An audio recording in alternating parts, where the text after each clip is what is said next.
సముద్రం మధ్యలో ఉన్న ఒక పవిత్ర క్షేత్రం. ఇక్కడ శ్రీరాముడు స్వయంగా శివలింగాన్ని ప్రతిష్ఠించాడు. విష్ణువు అవతారమైన రాముడు. అయినా ఎందుకు శివుడిని ఆరాధించాడు?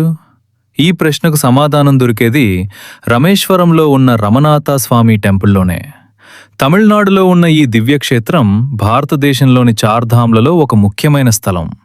అంతేకాకుండా 12 జ్యోతిర్లింగాల్లో ఒకటిగా కూడా భావించబడుతుంది. ప్రపంచంలోనే అత్యంత పొడవైన ఆలయ మార్గాలు కలిగిన దేవాలయం ఇదే. రామాయణ కాలంలో లార్డ్ రామ లంకకు వెళ్లే ముందు రావణుడితో యుద్ధానికి సిద్ధమయ్యాడు. కాని రావణుడు గొప్ప శివభక్తుడు అని తెలుసుకున్న రాముడు శివుడిని ఆరాధించాలని నిర్ణయించాడు. అందుకే హనుమంతుణ్ణి కైలాసం నుంచి శివలింగాన్ని తీసుకురమ్మని పంపించాడు. అయితే హనుమంతుడు తిరిగి రావడానికి ఆలస్యమైంది. అప్పుడే సీతాదేవి సముద్ర తీరంలోని ఇసుకతో ఒక శివలింగాన్ని తయారుచేసింది. రాముడు అదే లింగాన్ని ప్రతిష్ఠించాడు. అదే నేటి రామనాథస్వామి లింగమని విశ్వసిస్తారు. తరువాత హనుమంతుడు వచ్చాక తన తీసుకొచ్చిన లింగాన్ని ఉపయోగించలేదని కోపగించుకున్నాడు. అప్పుడు రాముడు అతని లింగాన్ని కూడా పక్కనే ప్రతిష్ఠిస్తానని చెప్పాడు. ఇప్పటికీ అక్కడ 2 లింగాలు ఉన్నాయని స్థల పురాణం చెప్తోంది. ఈ ఆలయంలో మరో అద్భుతం ఉంది. ఇక్కడున్న 22 తీర్థాలు ప్రతి తీర్థంలోని నీటి రుచి, ఉష్ణోగ్రత వేరువేరుగా ఉంటాయని చెప్తారు. ఇది శాస్త్రానికి కూడా పూర్తిగా అర్థం కాలేదని చాలామంది నమ్ముతారు.